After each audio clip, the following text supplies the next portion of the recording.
तो वो ज़्यादा चलने पे हीट मार जाता है। हीट मारने का आपने देखा होगा कुछ केसेस। डिसएडवांटेज की बात करूँ, टायर के फटने के बहुत ज़्यादा चांसेस होते हैं, तो आपके टायर के रैम पे जंग लगने के चांसेस बढ़ जाएंगे। नॉर्मल हवा क्यों नहीं डलवानी चाहिए?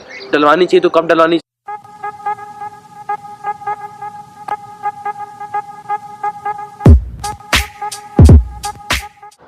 सो hey guys, what's welcome back to my channel. Guys basically आज जो हम बात कर रहे हैं नाइट्रोजन के ऊपर बात करने वाले, क्या नाइट्रोजन के फायदे रहते हैं, क्या नुकसान रहते हैं, क्यों भरवाना चाहिए, नॉर्मल जो हवा होती है उसके क्या फायदे होने वाले, क्या नुकसान होने वाले, सब कुछ बात करने वाले। तो मेक श्योर आपने वीडियो लास्ट तक देखनी है, कहीं नहीं जाना। पेप्सी तो पेप्सी लेके बैठ जाओ, पॉपकॉर्न नहीं है तो पॉपकॉर्न लेके बैठ जाओ भाई। हमारी वीडियो देख रहे हो तो पिज्जा बर्गर तो कंपलसरी है। तो चलिए वीडियो स्टार्ट करते, तो आ जाओ। सो गाइस अब बात करते हैं नाइट्रोजन की। नाइट्रोजन की क्या एडवांटेज है, किस लिए यूज़ होता है, फिर बाद में बात करेंगे उस डिसएडवांटेज की। तो पहले मैं एडवांटेज की बात करूँ, अगर आप गाड़ी में नाइट्रोजन भरवाते हैं तो जो हमारे टायर के अंदर जो मॉइस्चर लेवल होता है वो बहुत मिनिमम हो जाता है। अगर हम वही उस टाइम पे अगर हम रेगुलर हवा डलवाएं तो मॉइस्चर के चांसेस बढ़ जाते हैं। अगर मॉइस्चर बढ़ जाएगा तो आपको जो टायर एजिंग होती है, फिर टायर एजिंग जो टायर में जो क्रैकनेस आने लग जाती है, वो टायर जल्दी जल्दी पकड़ेगा आपका। बट एज कम्पेयर टू अपना नाइट्रोजन वो बहुत लेट पकड़ेगा। जैसे मैंने बताया था, नाइट्रोजन जो होता है उसके अंदर लेस मॉइस्चर होता है। लेस मॉइस्चर होगा तो जो एजिंग का प्रोसेस है वो भी अपना डिले हो जाएगा।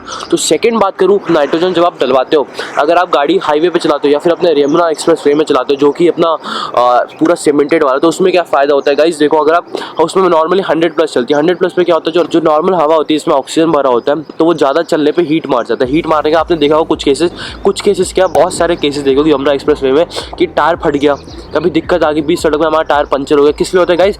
अगर आपके टायर ज़्यादा चल जाता है उस रोड पे, सीमेंट वाली ऐसी रोड होती है और बहुत गर्म हो जाती है, ठीक है, टायर आपका बहुत हीट मार लेगा तो टायर फटने के चांसेस होते हैं। उसी टाइम वो बूम हो जाएगा। उस केस में नाइट्रोजन क्या करेगा गाइस? नाइट्रोजन बेसिकली जब आपके टायर में भर जाता है, जितनी मर्जी स्पीड में चलाओ, किसी भी कंडीशन में आप ड्राइव कर लो, वो टायर आपको अंदर से ठंडा रहेगा। क्योंकि नाइट्रोजन क्या होता है, बेसिकली आपको ठंडा रखता है आपके टायर को, चाहे आप जितना मर्जी उसे स्पिन कर लो। अब थर्ड बात करूँ तो गाइस देखो, नाइट्रोजन की वजह से आपकी जो ड्राइविंग है वो बहुत ज़्यादा स्मूथ होने वाली है एज कम्पेयर टू अपना ऑक्सीजन वाला जो कि रेगुलर हवा होती है। कैसे हो जाती है गाइस? देखो, जैसे जब आप नाइट्रोजन डलवाते हो गाड़ी में तो थोड़ा हल्का हो जाता है एज कम्पेयर टू अपना ऑक्सीजन वाला। ऑक्सीजन अपना रेगुलर हवा है, वो इतना स्मूथ ड्राइविंग नहीं देता है एज कम्पेयर टू वाला।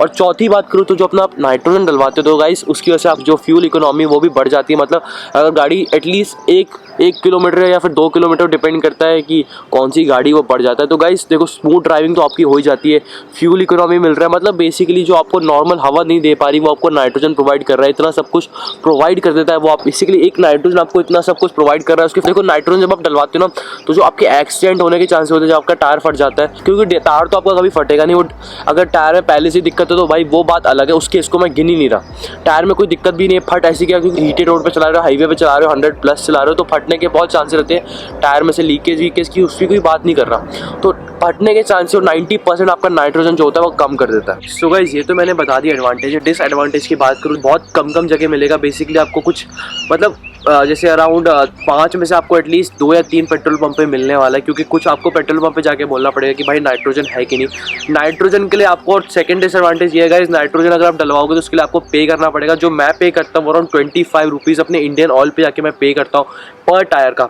अराउंड कितना 75 या फिर 75 में फुल हवा भर जाती है। थर्ड डिसएडवांटेज की बात करूँ तो गाइस यही है कि इसमें थोड़ा टाइम कंज्यूम होगा। टाइम कंज्यूम कैसे होगा? क्योंकि जो इसमें पुरानी हवा होगी वो पूरी निकाल के आपका भरा जाएगा। क्योंकि इसमें कभी भी आप नाइट्रोजन ये नहीं भरते आपकी चल 30-22 हवा है नॉर्मल वाली, इसके ऊपर चल नाइट्रोजन भर देता है, पूरी हवा निकालते हैं फिर हम नाइट्रोजन भरते हैं। तो गाइस यही 2-3 डिसएडवांटेज थी जो नाइट्रोजन की होती है, वरना इसकी कोई भी डिसएडवांटेज एक भी नहीं होती। नाइट्रोजन भरवाया आपने कभी और आपका टायर फट गया, गाइस ये वाला केस कभी भी नहीं आएगा और ना कभी आगे आएगा, क्योंकि नाइट्रोजन बहुत एडवांस टेक्नोलॉजी है एज कम्पेयर टू अपना नॉर्मल हवा। सो गाइस अगर मैं नॉर्मल हवा की बात करूँ तो ये आपको मतलब बेटर हैंडलिंग नहीं देगा। आपकी जो फ्यूल है वो जितना अगर नाइट्रोजन दे रहा है, अगर आपको एवरेज थोड़ा अच्छा दे रहा है 1-2 किलोमीटर का एक्स्ट्रा, तो वो अपना नॉर्मल नहीं दे पाएगा। बट अगर आप नॉर्मल हवा डलवाते हो वो आपको भाई मतलब अराउंड 1-2 दिन में, हफ्ते भर में जब भी आप पेट्रोल भरवाओगे नेक्स्ट उसमें भरवानी पड़ती है। बट नाइट्रोजन का क्या सीन होता है गाइस, नाइट्रोजन आपने एक बार भरवाई और 1-2 महीने के लिए भाई टेंशन फ्री हो जाओ, आपको दिक्कत नहीं आएगी। तो वो 50-100 रुपये में आपको कुछ भी नहीं होता, वो हम रेगुलर उड़ा देते हैं भाई एक दिन ही। 50-100 रुपये अगर गाड़ी के टायर पे लगा रहे हो तो एटलीस्ट उसकी लाइफ अच्छी रहेगी। बॉडी पे तो हम अच्छा काम करा लेते हैं, इंटीरियर करा लेते हैं, एक्सटीरियर करा लेते हैं, बट टायर भी बहुत जरूरी होता है। टायर पे थोड़ा सा काम करिए, थोड़े से 100 रुपये देखिए, अगर टायर की लाइफ अच्छी हो रही है, उसका लेस मॉइस्चर आ रहा है, जो कि मैंने अपने पहले पॉइंट में बताया था, लेस मॉइस्चर होगा तो टायर की जो एजिंग होगी, एजिंग मतलब क्रैकनेस, वो डिले हो जाएगी। अगर उसके अंदर मॉइस्चर आ रहा है जो अपने ऑक्सीजन से आता है, तो उसके अंदर एजिंग का प्रोसेस जल्दी हो जाता है। अगर आपके जो टायर की रिम होती है अगर उस पर प्रोटेक्शन लगी है, प्रोटेक्शन के लिए जो लगाया जाता है वो लगाए, तो फिर तो कुछ नहीं होगा। जब प्रोटेक्शन हट जाएगा, आपके जो रिम पे लगा रहता है प्रोटेक्शन के लिए कि पेंट प्रोटेक्शन, वो हटने लग जाएगा, तो आपके टायर के रिम पे जंग लगने के चांसेस बढ़ जाएंगे। बेसिकली देखो यार, 100 रुपये देके अगर आपका टायर 2 महीने चल रहा है तो कोई इसमें दिक्कत वाली बात नहीं है। मैं तो हमेशा वही डलवाता हूँ नाइट्रोजन। अब फिलहाल जो न्यू टायर लगा उसमें नाइट्रोजन डलवाऊंगा और आगे भी नाइट्रोजन डलवाऊंगा, क्योंकि नाइट्रोजन की लाइफ मेरे को, मैं नहीं चाहता, बॉडी पे तो मैं काम करा रहा हूँ, टायर पे भी ना कराऊँ भाई। सबकी केयर करनी पड़ती है, जैसे मैंने आपको बताया भाई, केयर करोगे तभी वो लाइफ लॉन्ग चलेगा। जैसे कि आप देख रहे होगे ऑल्टो अगर 2011 मॉडल है, उसको आप अभी देखोगे तो उसमें भी जंग लगने जाता है, बट मेरी उससे ज़्यादा पुरानी है, बट अभी तक कोई भी रस्ट की प्रॉब्लम नहीं आई। तो वही भाई मैंने कहा था ना, मेंटेन करोगे तो गाड़ी लाइफ लॉन्ग चलने वाली है आपकी। तो गाइस यही थोड़ा बहुत बताना था मेरे को। अगर आप नाइट्रोजन डलवाते हो तो क्या क्या उसके फायदे होने, क्या क्या नुकसान हो रहे हैं। नॉर्मल हवा क्यों नहीं डलवानी चाहिए, डलवानी चाहिए तो कब डलवानी चाहिए भाई। जब से मेरे को पता चला नाइट्रोजन के इतने सारे फायदे, तो नॉर्मल हवा तो मैं रिकमेंड नहीं करूँगा। तो मैं यही कहूँगा कि इसमें नाइट्रोजन डलवा लो, 2 महीने के लिए लाइन से बच जाओगे। फालतू में जो इतनी लंबी लाइन लगी रहती है कि हवा भरवाने के लिए, उससे बच जाओगे। झंझट ही खत्म हो जाएगा कि हर बार टंकी फुल करानी है तो हवा भरवानी। सो गाइस यही थी आज की वीडियो। बस मेरा काम था कि भाई नाइट्रोजन का कुछ लोग को नहीं पता, पैसे थोड़े से 100 रुपये लगेंगे, वो 2 महीने तक चलेगा, वो वर्थ, वो जो पैसे लगेंगे टायर में 100 रुपये मान के चलो, वो वर्थ हो जाएंगे आपके। सो गाइस यही थी आज की वीडियो। आई होप आपको वीडियो पसंद आएगी। वीडियो पसंद आई होगी तो प्लीज़ लाइक करे बिना मत जाना। अगर आपने मेरे चैनल को सब्सक्राइब नहीं किया और यहाँ तक वीडियो देख ली तो सब्सक्राइब करके जरूर जाना। शेयर नहीं किया, दोस्त फैमिली मेंबर सब तक फैला दो। कमेंट करके जरूर बताना कैसी लगी आपको आज की वीडियो। अब मिलते हैं नेक्स्ट वीडियो में। Till then